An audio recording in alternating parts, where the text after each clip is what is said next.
There are moments in motherhood when you just know that something is different about your child.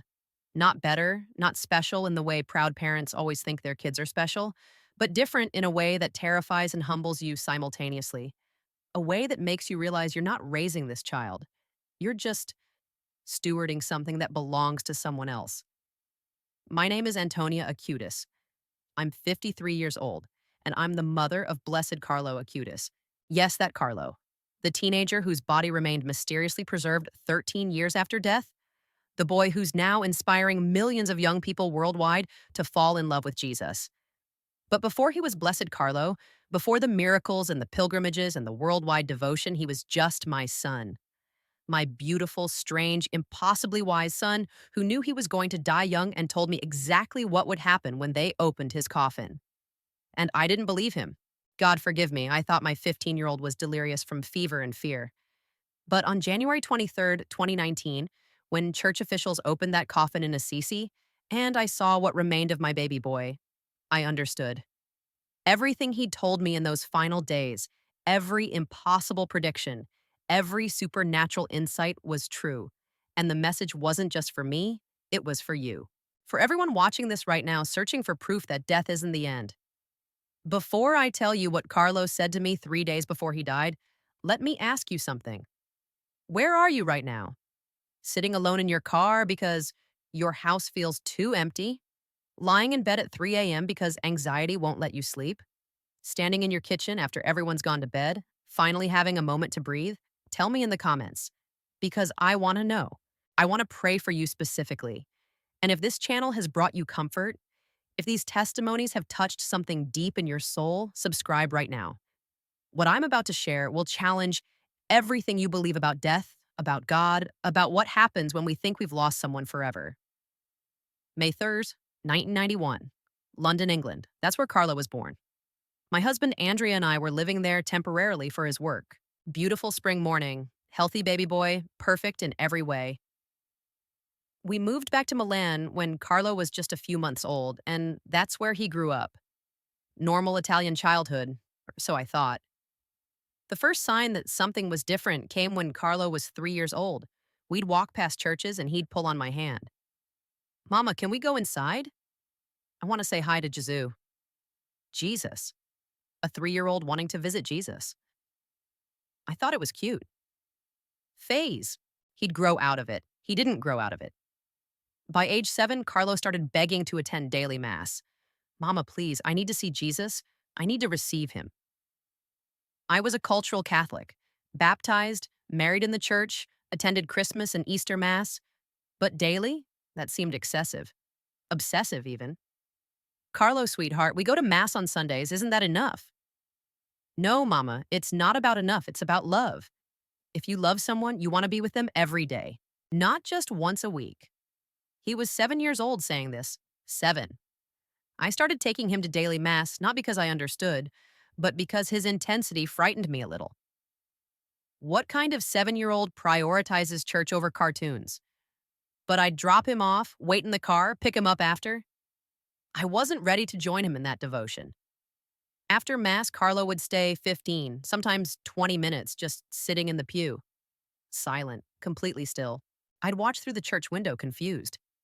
One day I went inside to get him. Carlo, tesoro, what are you doing? Everyone's left, it's just you. He looked up at me with those deep brown eyes. Mama, I'm not alone. Jesus is here. He's right here in the tabernacle. Why would I rush away after he just came inside me in communion? That would be rude. Rude. My 7-year-old thought it would be rude to leave Jesus immediately after receiving him, as if Jesus was a real person who just visited our home, as if the Eucharist was actually, literally, physically him. Over the years, I watched Carlo's faith deepen in ways I couldn't comprehend. He started studying Eucharistic miracles, documented cases throughout history where consecrated hosts transformed into human flesh, bled, remained preserved for centuries. He taught himself website design and created elaborate online exhibitions cataloging these miracles. Photos, scientific analyses, witness testimonies, all in multiple languages. Carlo, why are you so obsessed with these miracles? I asked him once.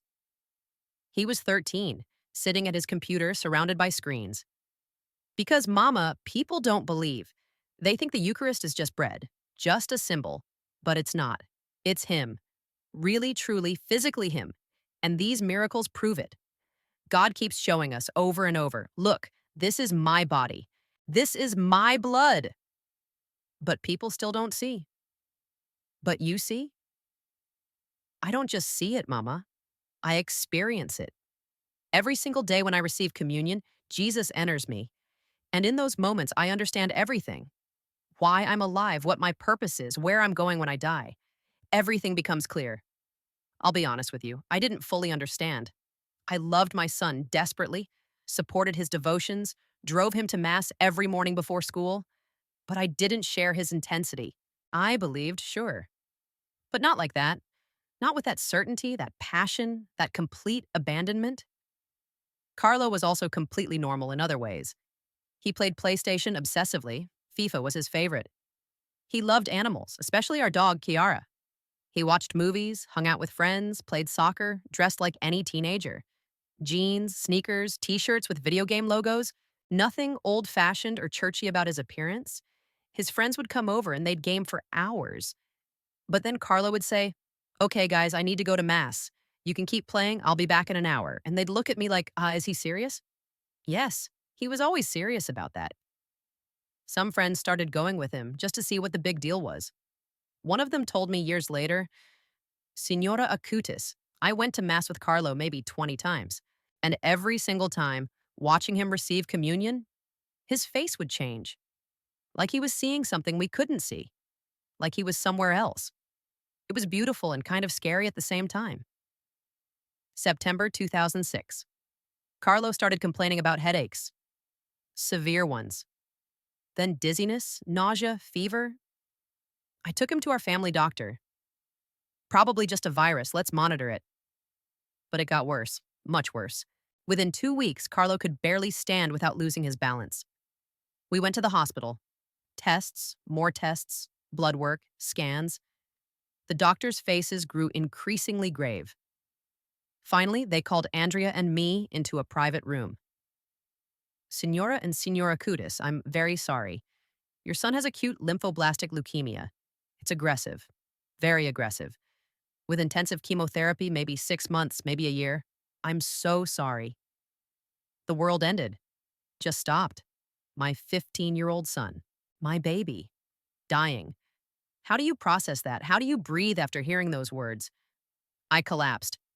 Andrea held me up physically because my legs wouldn't work. No, no, test again. You're wrong. Test again. They weren't wrong. Carlo was dying. We told him together, the three of us in his hospital room. I couldn't stop crying. Andrea was trying to be strong but failing. And Carlo was calm, completely, impossibly calm. Okay, so we'll do the treatment. And whatever happens, happens. Carlo, sweetheart, do you understand? You might die. You're 15 years old and you might die. He took my hand. Mama, I understand. But death doesn't scare me. Why would it? I know exactly where I'm going. I've been preparing for this my whole life. Every Mass, every communion, every prayer, it was all preparation for this moment. But I'm not ready. I'm not ready to lose you. You're not losing me, Mama. You're just not going to see me for a while. But I'll still be with you. And one day, we'll see each other again. In a place so beautiful, you can't even imagine it. I wanted to believe him. God, I wanted to believe him so badly. But I was terrified. The chemotherapy started immediately. Brutal protocol. Carlo suffered nausea, fatigue, hair loss, pain, but he never complained, not once. Every morning, he'd ask the hospital chaplain to bring him communion. And after receiving, he'd close his eyes and smile. Actually smile. While dying of cancer, undergoing chemotherapy, losing his hair and his strength, he smiled. One afternoon, I was sitting beside his bed, holding his hand while he slept. A nurse came in to check his vitals. She whispered to me, Signora, I've been a nurse for 32 years. I've cared for hundreds of terminal patients, and I've never, ever seen someone face death with such peace. What's his secret? Jesus, I whispered back. The Eucharist. He receives Jesus every day, and somehow that makes everything bearable. The nurse shook her head in wonder. I wish I had that kind of faith. Me too, I admitted. Me too. Early October, the doctors gave us the final prognosis. The treatment wasn't working. Carlo had maybe 2 weeks left. They asked if we wanted to take him home or keep him hospitalized.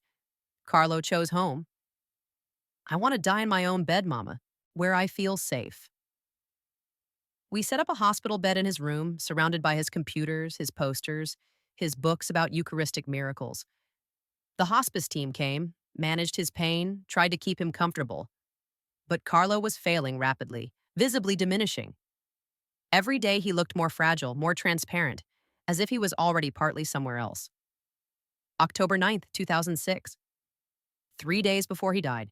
That's when Carlo called me to his bedside and told me something that I dismissed as fever-induced delusion. Something that 13 years later, when they opened his coffin, would prove to be an impossible prophecy. Something that would shatter my understanding of reality and force me to confront the supernatural truth my son had been trying to show me his entire life. He waited until Andrea had left the room to get coffee. Just the two of us. Carlo took my hand with his thin, weak fingers. Mama, I need to tell you something important. You need to remember this. Promise me you'll remember. Of course, Tesoro. Anything. I promise. When I die, and it's going to be very soon, maybe 3 days, they're going to bury me in Assisi. That's where I want to rest, near San Francesco, because he understood what I understand. But Mama, listen carefully. This is not the end of my story. Carlo, please don't talk about dying. Please. Mama, we have to talk about it. Because what comes after is the most important part. Listen, in about 13 years, maybe a little more, the church will exhume my body. For beatification. That's how it works. And when they open my coffin, you need to be strong. You need to be ready. Ready for what, Amore? His eyes locked onto mine with an intensity that made me shiver. Mama, my body isn't going to be completely decomposed. It's going to be preserved.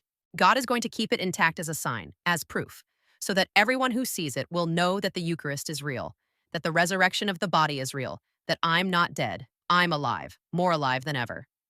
I thought my heart would break. My beautiful boy, dying, having these delusions.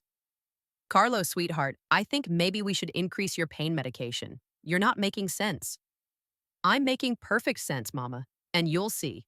13 years from now, you'll stand beside my open coffin, and you'll see that I was right. And on that day, I need you to do something for me. Anything? What? Tell the world. Tell everyone what you see. Tell them that the Eucharist is everything, that Jesus is really present, that death is not the end.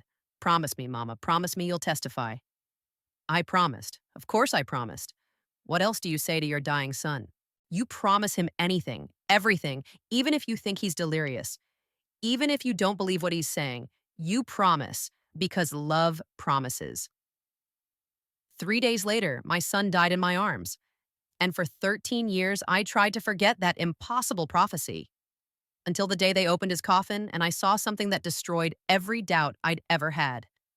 October 12th, 2006, 6:28 in the morning. Carlo died peacefully in my arms. His last words were, Mama, don't cry. I'm so happy. I'm going to see Jesus face to face. Then he smiled, actually smiled and stopped breathing. My son, my baby, my entire world, gone. Just gone. I screamed. I remember screaming so loudly that Andrea came running from the bathroom, thinking something catastrophic had happened. Something had. Everything had. The funeral was in Milan first, then we transported his body to Assisi as he'd requested. Buried him in a simple coffin, simple clothes, the jeans and sneakers he loved, a t-shirt with his favorite video game logo. No elaborate preparations, no embalming. He wanted to be buried naturally. Like everyone else, Mama, I'm nothing special. But he was special. Everyone who came to the funeral said the same thing. He was different. He saw things differently. He lived differently. Hundreds of people attended. Friends, family, teachers, people from our parish, teenagers he'd never even met but who'd followed his website about Eucharistic miracles. So many young people, crying, placing flowers, writing notes. Carlo showed us that being holy doesn't mean being boring. He made faith cool. He taught us that you can love Jesus and still be completely normal. After the funeral, I fell apart, completely apart. I couldn't eat, couldn't sleep, couldn't function. Andrea tried to hold our family together, but I was drowning in grief. Some days I couldn't get out of bed. I'd lie there holding Carlo's favorite hoodie, breathing in the fading scent of him, wanting to die too. What's the point of living when your child is dead? What's the point of anything? My faith, such as it was, shattered. I stopped going to Mass. Couldn't. The sight of the tabernacle, the Eucharist. Carlo had loved so desperately, just made me angry. You took my son. He loved you more than anything, and you took him. He was 15. What kind of God does that? I screamed these things at the crucifix in our home. Andrea would find me on my knees in Carlo's room, yelling at God, demanding answers, demanding my son back. He was good. He was pure. He loved you. Why wasn't that enough? Why did you take him? The only thing that kept me remotely sane was Carlo's website. I'd sit for hours looking at his work, the Eucharistic miracles he documented so carefully. Lanciano, Italy. 8th century host transformed into cardiac tissue, still preserved today. Buenos Aires, Argentina, 1996. Host that began bleeding. DNA tests showed human blood type AB, same as the Shroud of Turin. Sokuka, Poland, 2008. Host fell on floor. When priest tried to dissolve it, it transformed into heart tissue. Over 150 documented cases. Carlo had cataloged them all with scientific precision. And I'd think, why? Why did my 15-year-old son care so much about this? What drove him to spend hundreds of hours researching, designing, documenting? He could have been doing normal teenage things. Instead, he was creating a digital museum of Eucharistic miracles. Why? Months passed, then years. The acute grief faded into chronic ache. You learn to live with the pain, like learning to walk with a permanent limp. Andrea and I survived. Barely. Our marriage strained under the weight of loss. We went through the motions, worked, ate, slept, repeated. But we were hollowed out. I started going back to Mass eventually. Not because I wanted to, because Carlo would have wanted me to. I sat in the back, numb, going through motions. The Eucharist that had meant everything to Carlo meant nothing to me anymore. Just bread, just ritual, pretty symbolism, nothing more. Then something happened that started changing my perspective. A letter arrived. From Brazil. From a woman I'd never met. Senora Acutis, you don't know me, but I want to tell you what your son did for my family. My son Matthias was born with a severe pancreatic malformation. The doctors said he would die. There was no treatment, no hope. I was desperate. Someone told me about Carlo, about his holiness, about his love for the Eucharist. I started praying to him, asking his intercession. I placed his picture under Matthias's pillow. Every day for months I prayed. And Signora, my son was healed, completely healed. The malformation disappeared. The doctors have no explanation. They called it spontaneous remission, but I know what it was. It was Carlo. He heard me. He interceded. I read that letter a dozen times, stared at the enclosed photos of little Matthias, healthy and smiling. Could this be real? Could Carlo, from heaven, have helped this child? More letters came. Dozens, then hundreds. People from all over the world writing to tell me how Carlo's story had changed their lives, how praying to him had brought healing. Physical healing, yes, but mostly spiritual healing. Atheists who converted. Lukewarm Catholics who rediscovered their faith. Young people who stopped considering suicide. Marriages saved. Addictions broken. Your son showed me that God is real. Carlo's story brought me back to the church after 20 years. I was planning to end my life, but then I read about Carlo and realized that death isn't the end, and I wanted to meet Jesus like Carlo did. I kept every letter, hundreds of them, filed them away. And slowly, something in me started to shift. Maybe Carlo's death wasn't meaningless. Maybe God had allowed it for reasons I couldn't see. Maybe, just maybe, Carlo was accomplishing more from heaven than he ever could have on earth. In 2012, 6 years after Carlo's death, the Archdiocese of Milan opened his cause for beatification. Official investigation into his life and virtues, testimonies collected from everyone who knew him, his writings, his website, his diaries examined. The process felt surreal. My son being investigated for sainthood. The boy who'd played FIFA and loved pizza, potentially becoming Blessed Carlo. Part of me was proud. Part of me was angry. Why couldn't I just have my son? Why did he have to be exceptional? Why couldn't he have been ordinary, lived to be 80, given me grandchildren? But I participated in the investigation, testified about his life, his faith, his final days, and testifying forced me to remember details I'd tried to forget. Like that conversation 3 days before his death, the prophecy about his body being preserved. I'd dismissed it as fever-induced confusion. But what if it wasn't? What if Carlo really had known? No, impossible. Bodies decompose. That's biology. Within a few years, nothing remains but bones. Carlo's body, buried in normal conditions in Assisi soil, would be completely skeletal by now. Science guaranteed it. Still, the thought haunted me. What if? January 2019. I got a phone call from church officials. Signora Acutis, the beatification process has reached the point where we need to exhume Carlo's body. This is standard procedure. We'll conduct the exhumation on January 23rd. We wanted you to know in advance to prepare yourself. Prepare myself. How do you prepare to see your child's bones? How do you prepare to confront what 13 years in a coffin does to a body?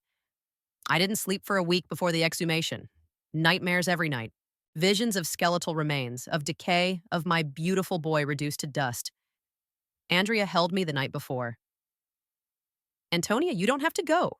I can represent us. You don't need to see this. No, I promised Carlo. I promised him I'd be there. And even though I thought he was delirious when he made me promise, I'm keeping my word. January 23rd, 2019. Coldest day I've ever experienced, and not because of the weather. We gathered at the cemetery in Assisi early morning. Church officials, medical examiners, pathologists, a few family members. Small group. Solemn. Everyone knowing what we were about to see would be difficult. The workers began excavating. Shovels breaking frozen earth, the sound echoing in the morning silence. I stood there, gripping Andrea's hand so tightly I left marks. Each shovel of dirt removed felt like it was burying me instead. 45 minutes later, the coffin appeared. Simple wooden box, weathered but intact. They lifted it carefully, reverently, placed it on a support structure beside the grave. One of the medical examiners approached with tools. He looked at us apologetically. Signora, I need to warn you. After 13 years, there will be complete skeletal remains. This is natural. This is normal. Please prepare yourselves. I closed my eyes, said a prayer. Not to God. I still couldn't quite pray to him. To Carlo. Baby, if you're listening, help me be strong. The examiner began removing screws from the coffin lid. One by one. Each screw's removal making my heart beat faster. I wanted to run. Wanted to stop this. Wanted to preserve my memory of Carlo as he'd been. Alive, smiling, whole. The lid lifted. And everyone gasped. Because there in that coffin, 13 years after his death, was my son. Not bones, not dust. Him, Carlo. His body intact. Preserved. Recognizable. I couldn't breathe. Literally couldn't breathe. Andrea caught me as my knees buckled. Antonia, look. Look. I looked, and I saw what Carlo had told me I would see. His body, dressed in the jeans and sneakers we'd buried him in. Hands folded across his chest holding a rosary. Face preserved, skin darkened, dehydrated. Yes, but unmistakably him. I could still see his features. His nose, his jawline, his peaceful expression. This is impossible, one of the medical examiners whispered. After 13 years, in these soil conditions, this is scientifically impossible. The pathologist leaned in, examining carefully. No signs of embalming, no chemical preservation. The coffin isn't airtight. There's been moisture exposure.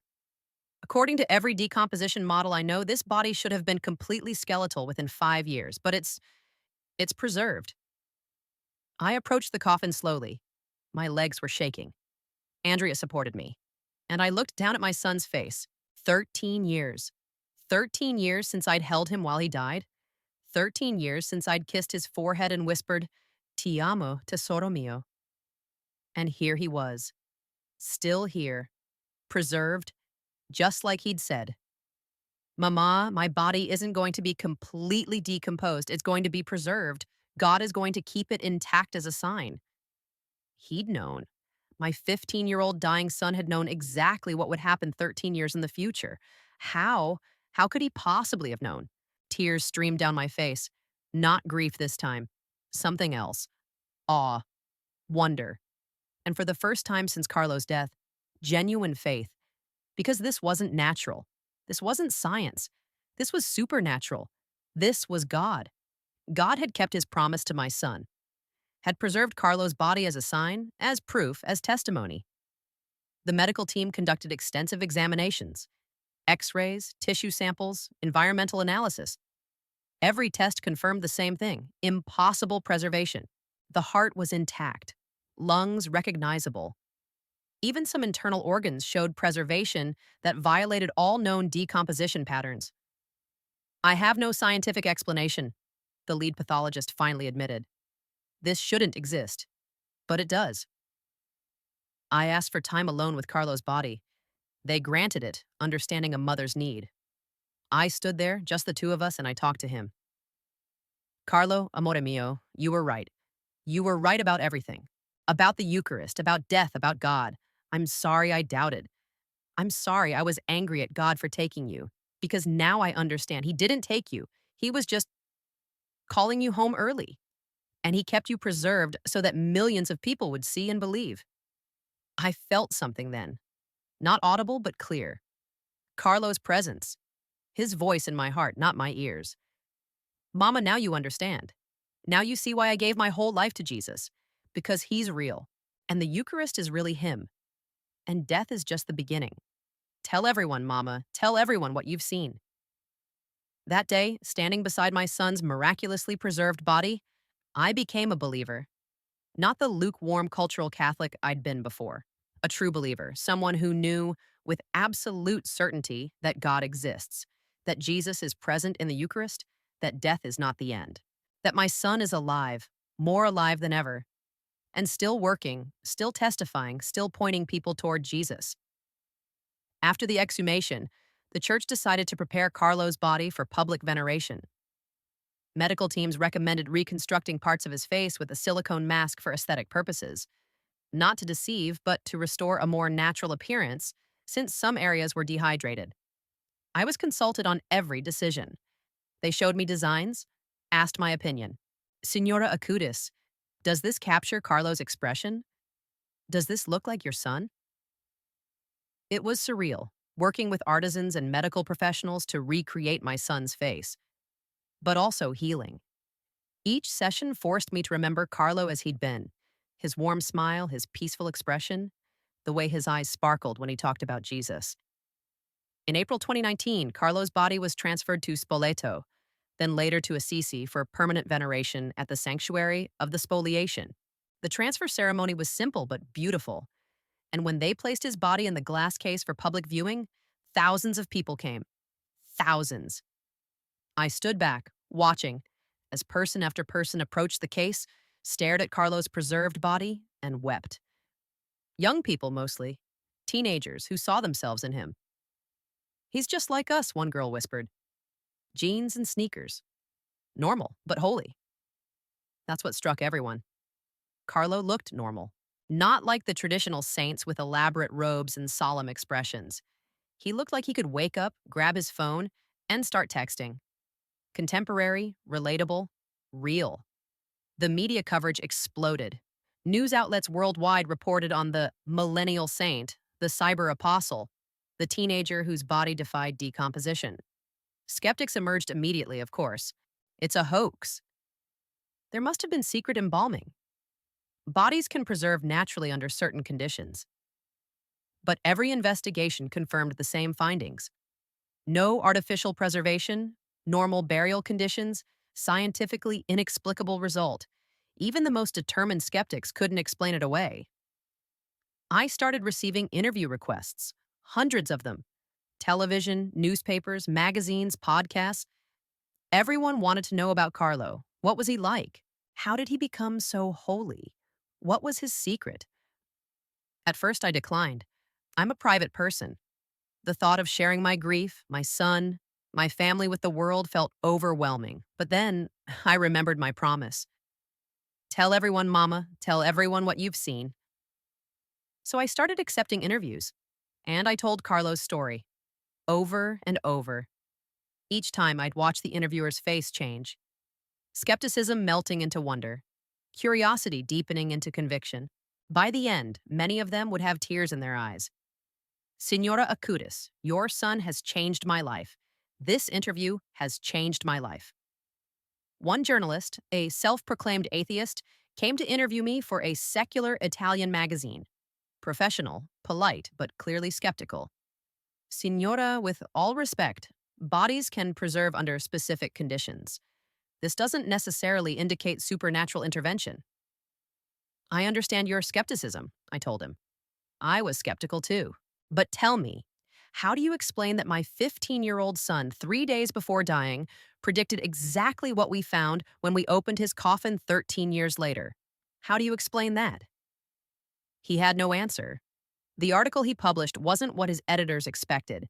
Instead of debunking, he wrote, I came to interview a grieving mother clinging to supernatural explanations for natural phenomena.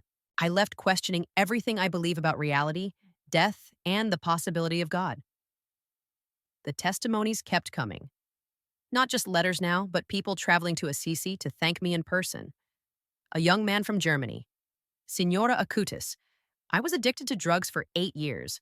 Lost everything. Job, family, apartment.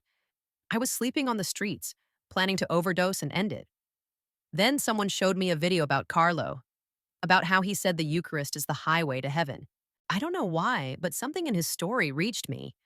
I went to a church for the first time in 20 years. I asked a priest to hear my confession. And from that day, I've been clean. 18 months now, Carlo saved my life. A woman from the Philippines.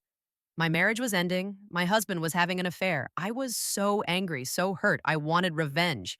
Then I saw Carlo's body in photos online, and I read what he said.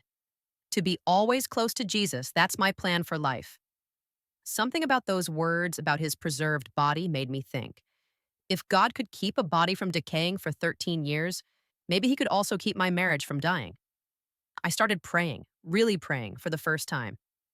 And slowly, miraculously, my husband came back. We're rebuilding. Carlo taught me that nothing is impossible with God. I kept a journal of every testimony. Hundreds, then thousands. People healed physically, cancers disappearing, chronic pain ending, infertility resolved. But even more profound were the spiritual healings. Atheists converting, lukewarm Catholics rediscovering their faith, young people choosing virtue over vice, marriages restored, addictions broken, lives transformed, and all because they'd encountered Carlo. Not the living Carlo, but his story, his witness, his preserved body pointing toward eternal truth. In 2020, despite the COVID-19 pandemic, the church moved forward with Carlo's beatification. October 10th, 2020, I'll never forget that day. Assisi, limited attendance due to virus restrictions, but millions watching via live stream worldwide. Andrea and I sat in the front row, wearing masks, socially distanced, as the cardinal read the official decree. We declare and define blessed the servant of God Carlo Acutis layman, and we establish that his memory be celebrated every year with pious devotion. Blessed, my son was now officially Blessed Carlo Acutis, the youngest contemporary blessed in the Catholic Church. I cried through the entire ceremony. Not tears of sadness this time. Tears of joy, gratitude, vindication. Everything Carlo had lived for, everything he'd believed, was now officially recognized. The church was saying to the world, this boy's life mattered. His witness was real. His holiness was genuine. After the beatification, the pilgrimages intensified. Even during pandemic lockdowns, people found ways to come. They'd wait in line for hours, maintaining distance, wearing masks just to see Carlo, just to pray near his body, just to feel whatever it is they feel when they encounter something supernatural. I started going to Assisi regularly, sitting quietly in the back of the sanctuary, watching people approach Carlo's glass case, and I'd witness transformations, hardened faces softening, skeptical expressions melting into wonder, people arriving burdened and leaving lighter. One afternoon, I saw a teenage boy, maybe 17, approach the case. He stood there for over an hour, completely still. Finally, he sat down on a pew, put his face in his hands, and sobbed. I waited until he'd composed himself, then approached gently. "Are you okay?" He looked up, eyes red. "I came here to mock this, to laugh at the miracle boy and his preserved body. I'm an atheist, or I was, but I looked at him lying there and I felt something. Like he was telling me something without words, like he was saying, this is real, all of it. Jesus, heaven, eternal life. It's all real. And I believe him. I don't understand why, but I believe him." I gave him my phone number. "Call me anytime you want to talk about Carlo, about faith, about anything." He did call several times over the following months. Last I heard, he'd started attending Mass regularly and was considering priesthood. "Signora Acutis, Carlo changed my life. He showed me there's more than just what we can see and measure." That's what Carlo's body does. It's not just a curiosity, not just a phenomenon. It's a testimony, a silent but powerful proclamation. Death is not the end. God is real. The supernatural intersects with the natural. Faith is justified. Hope is reasonable. Love is eternal. I started speaking at churches, schools, conferences, sharing Carlo's story, showing photos, answering questions. And always, always, I'd end with the same message. Carlo would not want you to focus on him. He'd want you to focus on Jesus. He'd want you to go to Mass, receive the Eucharist, fall in love with Jesus like he did. His body is preserved not to make him famous, but to point you toward the one who preserved him. Everything about Carlo, his life, his death, his preservation, is an arrow pointing toward Jesus in the Eucharist. My own faith deepened dramatically. I began attending daily Mass just like Carlo had, and I finally understood what he'd been experiencing all those years. The Eucharist isn't just bread. When I receive communion now, I know it's Jesus. Really, truly, physically Jesus. And that knowledge changes everything. How I treat people, how I spend my time, how I face difficulties. Everything is different when you've met God in the Eucharist. Andrea and I renewed our wedding vows in 2021. Our marriage had nearly died under the weight of grief, but somehow, through Carlo's intercession, we found our way back to each other. The priest who officiated said, "Carlo brought you together the first time when you got married. Now he's bringing you together again from heaven." We started a foundation in Carlo's name, the Carlo Acutis Foundation, dedicated to promoting Eucharistic devotion among young people. We organize conferences, create educational materials, fund website development, continuing the work Carlo started. It's strange running a foundation for your deceased son, but it's also beautiful. It keeps him present. It extends his mission. It ensures his message reaches even more people. Listen, friend, if you've made it this far, this story is touching something in you. Something deep is searching. So let me ask you, write in the comments one thing you need prayer for. A name, a situation, a healing you're desperate for. Write it down. Because I read every comment and I pray for each person specifically. Carlo taught me that prayer is powerful, that intercession works, that we're all connected in ways we can't see. And if this channel has brought you something real, if these testimonies have shifted something inside you, subscribe right now. Because Carlo's story isn't finished. The miracles are still happening. Lives are still being transformed. There are moments in Carlo's story that I haven't shared publicly before. Intimate moments, private conversations, things a mother holds sacred. But I feel compelled to share them now because they reveal something essential about who Carlo was and why God chose to preserve his body. One memory stands out particularly. Carlo was 12 years old. We were having dinner, just a normal Tuesday evening. Andrea was talking about work. Carlo was half listening while thinking about something else. I could tell I'm his mother. I always knew when his mind was elsewhere. Carlo, Tesoro, where are you? You're here, but not here. He looked up, suddenly focused. Mama, can I ask you something serious? Of course. Do you really believe in the Eucharist? Not just intellectually, but really believe? The question caught me off guard. What do you mean? Of course I believe. I'm Catholic. But Mama, there's a difference between believing because you were raised to believe and believing because you've encountered the truth yourself. Which one is yours? I hesitated. 12 years old, and he was asking me questions I'd never asked myself. I I believe because the church teaches it, because it's doctrine. His face fell slightly. Disappointment? Sadness? Mama, the church teaches it because it's true. But you should believe it because you've experienced it. When you receive communion, do you realize you're receiving God? The creator of the universe is entering your body. That's not a metaphor. That's literal reality. Carlo, I understand the theology. It's not theology, Mama. It's relationship. Jesus isn't a concept. He's a person. And he's waiting for you in every tabernacle, in every consecrated host. He's waiting for you to come meet him, really meet him. I didn't know what to say. My 12-year-old was exposing the shallowness of my faith, and it hurt. But he wasn't being cruel. His eyes were full of love, genuine desire for me to experience what he experienced. Maybe I'll try to be more aware when I receive communion, I said weakly. Please do, Mama. Because when you really meet Jesus in the Eucharist, everything changes. Nothing is the same after that. I didn't truly understand what he meant until years after his death when I started attending daily Mass and receiving communion with actual faith. That's when I finally felt it. That presence Carlo had talked about. That encounter with someone real, living, present. And I wept, thinking, my son tried to tell me this for years and I didn't listen. Another moment. Carlo was 14. He came home from school upset, which was rare. Carlo was usually joyful, unshakable. Amore, what's wrong? One of my classmates, Stefano, his parents are getting divorced, and he's angry at God. He says if God existed, he wouldn't let families break apart. And Mama, I didn't know what to tell him, because he's right. Families shouldn't break apart. But I also know God exists. So how do I explain that? I sat down next to him. Carlo, sweetheart, these are hard questions. Sometimes bad things happen, and we don't understand why. Maybe Stefano needs time to work through his anger.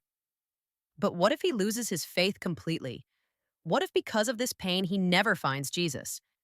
That would be the greatest tragedy, greater than his parents' divorce. You really believe that? That losing faith is worse than losing your family? Yes, Mama. Because family is temporary. We're only together for a few decades at most. But faith is eternal. If Stefano loses his family but keeps his faith, he'll see them again in heaven. But if he loses his faith, he might lose them forever. The depth of that understanding from a 14-year-old still stuns me. Carlo had this eternal perspective that most adults never achieve. He saw everything through the lens of eternity. Another memory, this one harder to share. Carlo was already sick in the hospital, undergoing chemotherapy. It was late at night. I'd been sitting beside his bed for hours, watching him sleep. He suddenly opened his eyes. Mama, you're still here. You should go home and rest. I can't leave you, Tesoro. I want to be here. Mama, you're going to have to leave me eventually. Not just this hospital room. You're going to have to let me go completely. Are you ready for that? My heart broke. No, I'm not ready. I'll never be ready. You don't have to be ready, Mama. You just have to trust. Trust that God loves me even more than you do. Trust that he has a plan. Trust that this isn't the end. How can you be so calm about dying? You're 15 years old. Because I've been preparing my whole life. Every communion, every prayer, every sacrifice, it was all preparation. And now I'm ready. The only thing that makes me sad is leaving you and Papa. But that's temporary sadness. Soon, very soon, you'll understand why this had to happen. Why what had to happen? Your death? My early death. My preserved body. My testimony. Mama, my life is short because it doesn't need to be long. I've accomplished what I needed to accomplish, and my death will accomplish even more, you'll see. At the time, I thought he was trying to comfort me, rationalizing his untimely death to make it easier for both of us. But now I know he was telling the truth. Carlo's short life accomplished more than most people accomplish in 80 years. And his death, his preserved body, his beatification, it's reaching millions. He was right. Again. Let me tell you about some of the ongoing miracles attributed to Carlo's intercession. There's a case currently under Vatican investigation that might lead to his canonization, his elevation to full sainthood. A young girl in Costa Rica, Valeria, 6 years old. Severe brain injury from a bicycle accident. Doctors declared her brain dead. Parents were told to prepare for organ donation. But the mother had heard about Carlo. She started praying desperately. Blessed Carlo, you who died so young, please save my daughter. Please don't let her die young, too. She placed a relic, a piece of Carlo's clothing, on Valeria's forehead. And she prayed for 3 days straight, barely eating or sleeping. On the third day, Valeria's eyes opened. Just opened. The doctors rushed in, ran tests. Brain function normal. No neurological damage. Complete recovery. They have no medical explanation. Spontaneous recovery is what they wrote in the chart, but everyone involved knows it was more than that. The Vatican is investigating now. If confirmed as a miracle, Carlo will be canonized. Saint Carlo Acutis, the youngest millennial saint. But beyond the big dramatic miracles, there are countless small ones. A woman in Mexico. I was infertile for 12 years. Prayed to Carlo. 3 months later, pregnant with twins. A man in Japan. I had stage 4 lung cancer. Given 3 months to live. My Catholic wife made me pray to Carlo even though I'm not religious. I'm in remission now. 5 years. No explanation. A teenager in France. I was anorexic, dying, wouldn't eat. My parents were desperate. They showed me Carlo's story. Something about how he suffered but stayed faithful gave me strength. I'm in recovery now. Healthy weight. Carlo saved me. These testimonies arrive daily. Hundreds of them. I can't keep up. People finding hope, healing, faith through a teenager who died in 2006. A teenager whose body lies in a glass case in Assisi, silently testifying to the reality of God. Now here's something I want you to do, friend. I want you to really think about this. If this story moves you, if Carlo's testimony touches your heart, write in the comments the first word that comes to mind when you think about his preserved body. Just one word. Don't overthink it. Whatever word appears in your heart, write it. And if this channel has been an answer for you, if these deep testimonies are transforming something inside you, consider leaving a super thanks. This financial support, however small it may seem, sustains this mission and allows us to continue bringing profound and transformative content to more lives who need this word. Every contribution helps these stories travel further, touch more hearts, save more souls, because that's what this is about. Not views, not subscribers, but souls finding God through these testimonies. Subscribe if you haven't yet, because Carlo's story continues to unfold and you'll want to hear what happens next. There's one conversation with Carlo I've never shared publicly. Not because it's too painful, but because it's too sacred, too intimate, too profound. But I feel God telling me to share it now, because someone watching this needs to hear it. Maybe it's you. It was October 10, 2006, 2 days before Carlo died. He was heavily medicated for pain, drifting in and out of consciousness. I was sitting beside his bed holding his hand, just being present. Suddenly his eyes opened, clear, fully lucid. More lucid than he'd been in days. Mama, I'm here, Tesoro. I'm right here. Mama, I need to tell you something important. What is it, amore? He struggled to sit up slightly. I adjusted his pillows, helped him. He took my hand in both of his. Mama, when I die, you're going to be very angry. At God, at life, at me for leaving. And that's okay. God understands anger. Jesus himself was angry sometimes. So you can be angry. Carlo, please don't. Let me finish. You need to hear this. You're going to be angry and then you're going to be depressed. For a long time, maybe years. You'll stop going to Mass. You'll stop praying. You'll think God abandoned you. But Mama, listen carefully. He didn't abandon you. He never will. And I won't abandon you either. Tears were streaming down my face. How can you not abandon me if you're dying? Because death doesn't end relationship, Mama. It just changes it.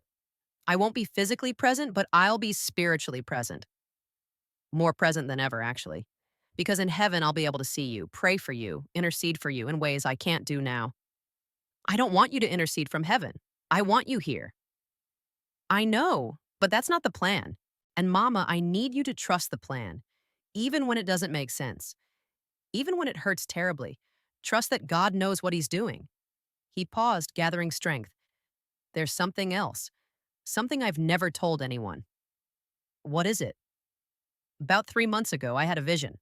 I was praying after communion, and suddenly Jesus was there. Not in my imagination. He was really there. I could see him as clearly as I see you now. My heart stopped. Jesus appeared to you? Carlo, why didn't you tell me? Because I needed to be sure it was real, not just my imagination.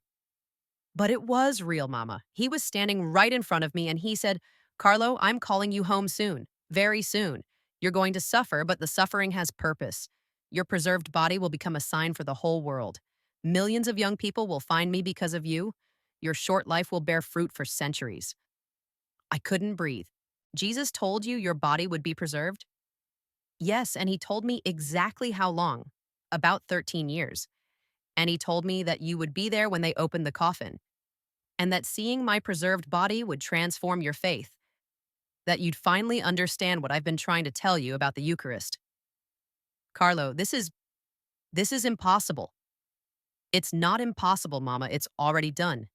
In God's eyes, it's already happened. My death, my burial, my exhumation, my preserved body, millions of conversions, it's all already accomplished in eternity. We're just living through the timeline version. He squeezed my hand weakly. And Mama, there's one more thing Jesus told me. Something specifically for you. What? He said, tell your mother that I'm proud of her. Tell her that her struggles with faith, her questions, her doubts, I understand all of it. Tell her that she doesn't have to be perfect. She just has to be willing. And tell her that I'm going to use her testimony to reach thousands of mothers who've lost children. She's going to bring them hope. I was sobbing now. How? How can I bring anyone hope when I'm drowning in despair? Because your despair will transform into hope. After you see my body preserved, after you witness the miracles, after you encounter Jesus yourself in the Eucharist, your transformation will give hope to others. You'll show them that even in the worst grief, even after losing a child, faith is possible. Joy is possible. Life is possible. We sat in silence for several minutes.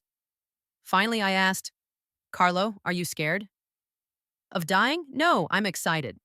Nervous maybe, like before a big adventure, but not scared. Because I know where I'm going, and I know what I'm going to see. And Mama, it's going to be so beautiful. More beautiful than anything on earth. Will you wait for me? In heaven? Of course. But don't rush. You have work to do here. God has a plan for you too.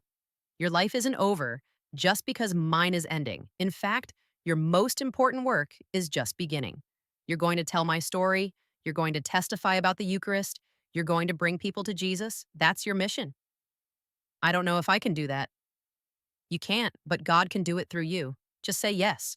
That's all he needs. Your yes. He'll do the rest. Carlo closed his eyes, exhausted from talking. But there was peace on his face. Complete peace. That conversation haunted me for years. After Carlo died, I dismissed it as fever-induced hallucination combined with deep religious faith, a dying boy's beautiful delusion.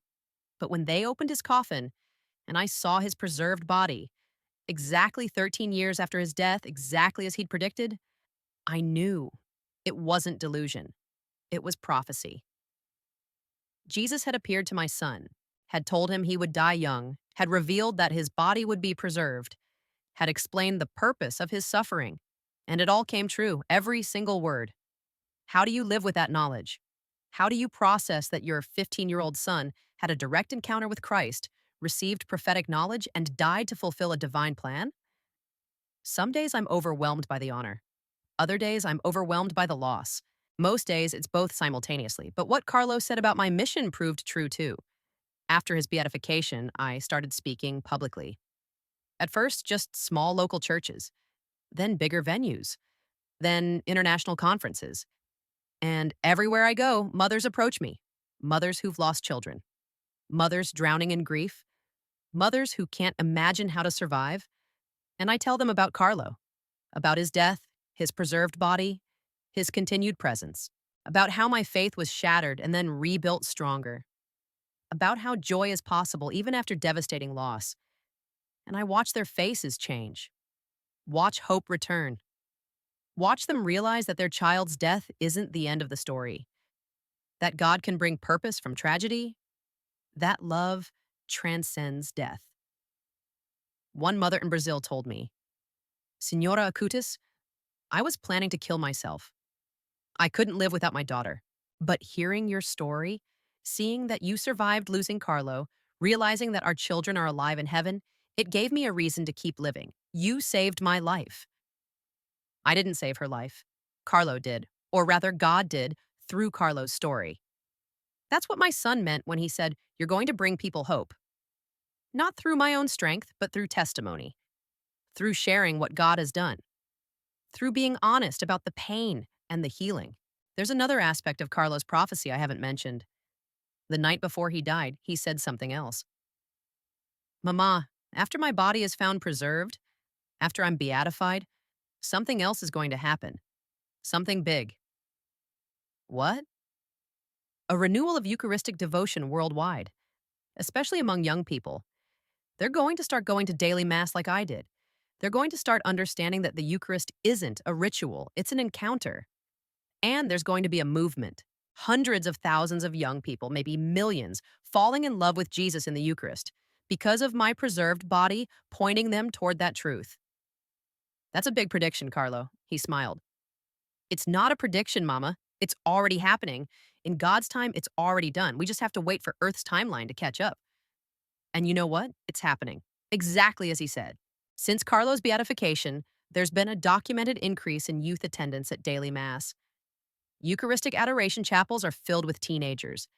Young adults are organizing holy hours, Eucharistic processions, faith conferences centered on the real presence. Priests tell me, Signora Acutis, we're seeing something we've never seen before. Young people genuinely hungry for the Eucharist, not because they're forced, but because they want to. Because Carlo showed them it's not boring or outdated, it's everything. Carlo is doing from heaven what he couldn't have done on earth. His short life and preserved body are accomplishing what decades of traditional catechesis couldn't, convincing young people that Jesus is really truly present in the Eucharist. October 12th, 2006, 6:28 a.m. The moment that split my life into before and after. Carlo's breathing had been labored all night. Andrea and I took turns sitting with him, holding his hand, whispering that we loved him. As dawn approached, I was alone with him. The nurse had just checked his vitals. It won't be long now, Signora. Maybe an hour, maybe less. I climbed into the hospital bed beside Carlo, carefully, gently, and held him. My baby. My only child. Dying in my arms. His eyes fluttered open one last time. Mama. I'm here, Tesoro. Mama's here. Mama, don't be sad. I'm so happy. I'm going to see Jesus. Finally, face to face. I know, Amore, I know. Tell everyone. Tell everyone that the Eucharist is everything, that Jesus is waiting for them, that death isn't the end. I will, I promise. And Mama, thank you for everything, for driving me to Mass every day, for supporting my website, for loving me even when you didn't understand me. Thank you. Carlo, you don't have to thank me. I should thank you. You taught me so much. He smiled, actually smiled. I love you, Mama. See you later. See you later, Tesoro. Not goodbye. Just see you later. His eyes closed. His breathing slowed. And then stopped. Just stopped. The heart monitor went flat. That terrible, endless beep. Carlo was gone. I screamed so loudly that nurses came running. Andrea came running. They tried to pull me away from Carlo's body, but I wouldn't let go. Couldn't let go. No, Carlo, come back. Please come back. but he was gone. My son, my beautiful son, was gone. The funeral arrangements were a blur. Choosing a coffin, planning the service, notifying relatives. I moved through it robotically, not really present. The funeral mass was packed. Hundreds of people, mostly young. Carlo's friends, classmates, people who'd followed his website, teenagers who'd heard about him and been inspired. The priest gave a beautiful homily. Carlo Acutis lived 15 years, but in those 15 years, he accomplished what most people don't accomplish in 80. He showed us that holiness is possible, that youth and sanctity aren't contradictory, that you can love Jesus and still be completely normal. I barely heard it. I was numb, empty. After the Mass, we transported Carlo's body to Assisi. He'd specifically requested to be buried there near St. Francis. Mama, Francesco understood what I understand, that everything is gift, that suffering is meaningful, that poverty of spirit leads to richness in God. I want to rest near him. The burial was simple. Small group of family and close friends, simple wooden coffin lowered into the ground, normal burial, no special preservation techniques, no embalming, no elaborate preparations, just my son's body in a coffin in the earth. I threw dirt on the coffin, as is tradition. Each handful of dirt felt like I was burying my heart. The weeks after Carlo's death are mostly gone from my memory. Andrea tells me I didn't eat for days, didn't sleep, didn't speak much. Just sat in Carlo's room, surrounded by his things, staring at nothing. One day, maybe 2 weeks after the funeral, I found one of Carlo's journals. He kept several, documenting his thoughts, his prayers, his spiritual journey. I opened it randomly and read, "Today, Mama drove me to Mass like always. She waits in the car while I go inside. I wish she'd come with me. I wish she'd experience what I experienced when I received Jesus. But I know that one day she will. Maybe not until after I die, but she'll understand eventually. And when she does, she's going to be an amazing witness. Better than me even, because her transformation will be more dramatic. Going from lukewarm faith to burning love, that's a testimony people need to see." I read that passage dozens of times. Carlo knew. Even then, years before his death, he knew I'd need to transform. Knew I'd resist. Knew that eventually something would break through my resistance. And he was praying for it. Praying for my conversion. I found another entry, dated September 2006, just weeks before his diagnosis. "I've been having strange dreams lately, dreams where I'm sick, really sick. And in the dreams, I die young, but I'm not scared. I'm peaceful. And after I die, people come from all over the world to pray near my body. I don't understand what it means. Maybe it's just dreams. Or maybe God is preparing me for something. Either way, I'm ready. Whatever he wants, I'm ready." He'd known. Somehow he'd known. And he'd accepted it. How does a 15-year-old accept death with such peace? The only answer is, he really did have a relationship with Jesus. Not religion, not ritual, relationship. Real, personal, transformative relationship. The years after Carlo's death were dark. I've been honest about that. I stopped going to Mass, stopped praying, stopped believing, or at least tried to stop believing. But you can't truly stop believing once you've seen what I saw. Once you've watched your son face death with supernatural peace. Once you've heard him prophesy his own body's preservation. The belief was still there, buried under grief and anger, but there. And then came January 23rd, 2019. 13 years after Carlo's death. The phone call. "Signora Acutis, we're exhuming Carlo's body tomorrow." I almost didn't go, almost let Andrea represent us alone, because I was terrified. Terrified of seeing my son's remains. Terrified of confirmation that he was really, truly gone. But something compelled me. Maybe Carlo himself interceding from heaven. Maybe the Holy Spirit. Maybe just a mother's need to see her child one more time. I went, and when they opened that coffin and I saw Carlo's preserved body, everything changed. Not just my understanding of death, but my understanding of everything. Reality, God, purpose, meaning. Because there was no natural explanation.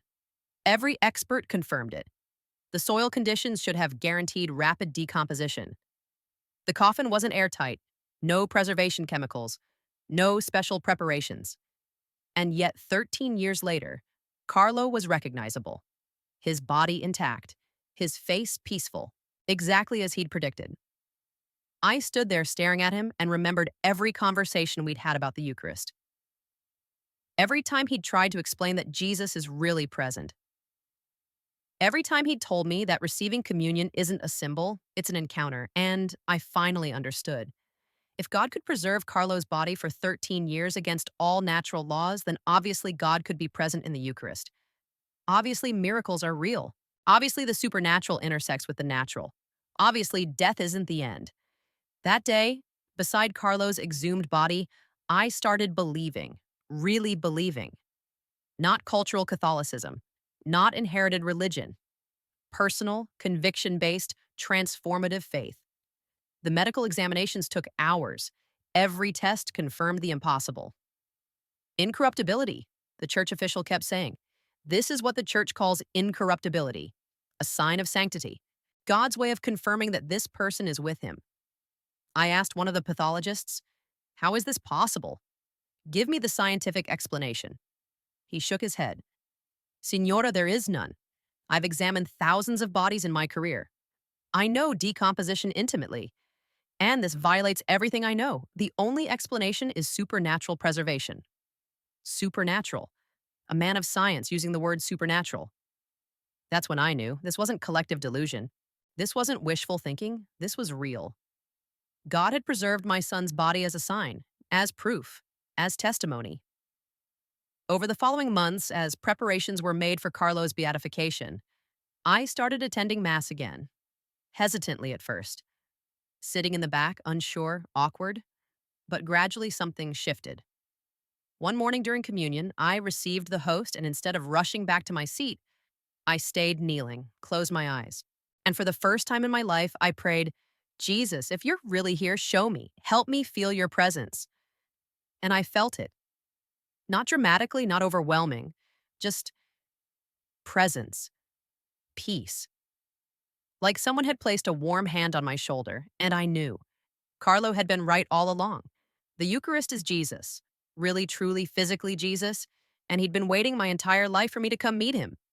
The tears started and didn't stop for 20 minutes. I knelt there crying. Not grief tears this time, but joy. Joy that I'd finally found what Carlo had found, that I'd finally encountered who Carlo had encountered, that I wasn't alone, that my son wasn't gone, that death had been defeated. October 10th, 2020, Carlo's beatification. Standing in that church in Assisi, hearing the cardinal declare my son blessed, watching thousands of young people weeping with joy, I felt Carlo's presence stronger than ever. Not imagination, not wishful thinking, real presence. And in my heart, I heard his voice. "See, Mama, I told you, this is just the beginning." Since Carlo's beatification, my life has had a purpose I never expected. I travel the world now, sharing his story, speaking at churches, schools, conferences, retreats. And everywhere I go, the response is the same. People weeping, people converting, people rediscovering faith they'd lost, lives transforming. But it's not my words doing it. It's Carlo. His story, his preserved body, his witness. I'm just the messenger. The mother who gets to say, yes, this really happened. Yes, my son really was this holy. Yes, his body really is preserved. Yes, miracles really do happen. Yes, God is real. Let me tell you about some recent testimonies that have deeply moved me. A few months ago, I spoke at a university in Spain. Afterward, a young woman approached me. "Senora Acutis, I'm a medical student, training to be a surgeon, and I'm an atheist." Or I was. "I came to this talk to debunk it, to find the rational explanation for your son's preserved body." "And did you find one?" She shook her head, tears streaming. "No, I've studied decomposition in my forensic medicine courses. I know what should happen to a body after 13 years. And what happened to Carlo shouldn't be possible. I've spent the last 3 hours researching online, reading the medical reports, looking for any explanation. There isn't one. So what are you going to do with that information?" "I don't know. My entire worldview is built on materialism, on the belief that only physical matter exists, that everything can be explained by natural laws. But Carlo's body violates natural laws, which means which means there's something beyond nature, something supernatural. And if that's true, then maybe God exists. Maybe Jesus really is in the Eucharist. Maybe everything your son believed is true. I gave her my email address. Write to me. Tell me how your journey unfolds. She's written several times now. Last message. Signora Acutis, I attended Mass for the first time last Sunday. I received communion. And I felt something. I don't have words for it yet, but I felt something. Carlo is helping me see. Another testimony. A family in the United States. Their teenage son was deep in drug addiction. Cocaine, then heroin. Multiple overdoses, multiple rehab attempts, nothing working. Parents desperate. The mother saw a documentary about Carlo. I showed it to my son while he was high. He laughed at first, mocked it, but then he saw Carlo's preserved body and got quiet. Really quiet. And he said, Mom, if God did that, if God kept a body from rotting for 13 years, then maybe God can keep me from destroying myself. He agreed to go to treatment again. He's been clean for 14 months now. Longest he's ever been clean. He carries a prayer card of Carlo in his wallet. It says, Carlo saved his life. These testimonies arrive constantly, dozens every week. Healings, conversions, transformations, and I keep them all, document them all, because they're proof that Carlo's mission continues, that his short life is bearing eternal fruit. My relationship with God has been completely transformed. I attend daily Mass now, just like Carlo did. Receive the Eucharist with faith and joy. Spend time in Eucharistic adoration. Pray the Rosary. Read Scripture. Things I'd done mechanically before, if at all, now have meaning, now have power. And I feel Carlo close, not just memory, not just nostalgia, actual presence. Mothers who've lost children know what I mean. There's a connection that death doesn't sever, a spiritual bond that transcends physical separation. I talk to Carlo constantly. Tesoro, help me with this talk. Help me find the right words. Help these people encounter Jesus like you did. And he helps. I know he does. Because I'll be giving a talk, and words will come that I didn't prepare, insights I didn't plan. And afterward, people will say, that specific thing you said, that's exactly what I needed to hear. How did you know? I didn't know. Carlo knew, or rather, Jesus knew, and Carlo helped convey it. Andrea and I visited Assisi last month. We go regularly, but this visit was special. We spent hours in the sanctuary where Carlo's body is displayed, just sitting, praying, being present, and we watched the pilgrims. So many young people, teenagers who looked just like Carlo did, jeans, sneakers, phones in hand. But they approach his glass case with reverence, with hunger, with hope. One boy, maybe 16, stood there for over an hour, just staring at Carlo's face. Finally, he whispered, Dude, if you're up there, help me. I want what you had. I want that peace, that certainty. Help me find Jesus. I approached him after. Carlo will help you, I promise. He helped me, and I'm his mother. I should have understood him while he was alive, but I didn't. He had to die and be preserved to get through to me, but he got through. And he'll get through to you, too. The boy hugged me. Thank you. Thank you for letting him go. I know that sounds weird, but thank you for not keeping him just for your family. Thank you for sharing him with all of us, Rao. That's when I understood something profound. I didn't lose Carlo. I gained millions of spiritual children. Every person who encounters Jesus through Carlo's story becomes part of my extended family. Every conversion, every healing, every transformation, it's like watching Carlo continue to live and work and love. He's more alive now than if he'd lived to 80. Let me address something directly. Some people ask, Signora Acutis, do you ever wish Carlo had lived a normal life? Gotten married, had children, given you grandchildren? Honestly? Yes, of course. Part of me will always grieve the life he didn't get to live, the experiences he didn't have, the milestones he didn't reach. But another part, the part transformed by faith, sees something bigger. Carlo's short life accomplished more than most long lives. His 15 years of intense devotion led to worldwide Eucharistic renewal. His preserved body leads thousands to faith every year. His intercession brings healing to people I'll never meet. If Carlo had lived to 80, he might have been a wonderful computer programmer, a good husband, a loving father. But would he have reached millions? Would he have sparked global revival?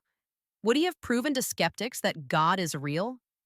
Sometimes God's plan is bigger than our plan. And sometimes, as brutally painful as it is, that bigger plan requires sacrifice. Carlo's life was the sacrifice. My grief was the sacrifice. Our family's pain was the sacrifice. But the fruit is beyond anything we could have imagined. Now, I want to tell you something important. If this channel has been an answer for you, if these testimonies are touching something deep, transforming something real, consider leaving a super thanks.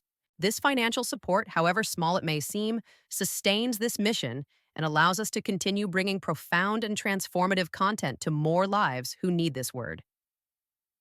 Every contribution helps Carlo's story reach more people, helps more souls find Jesus, helps more families find hope in grief. You're not just supporting a channel, you're supporting an evangelization mission that's changing lives worldwide. Subscribe if you haven't yet. Share this video with someone who needs hope, someone grieving, someone doubting, someone searching. Because Carlo's message is for everyone. Death is not the end. Jesus is really present in the Eucharist, and your life, no matter how short, how difficult, how broken it feels, has eternal purpose. I'll close with something Carlo wrote in his journal, discovered after his death. To always be close to Jesus, that's my plan for life.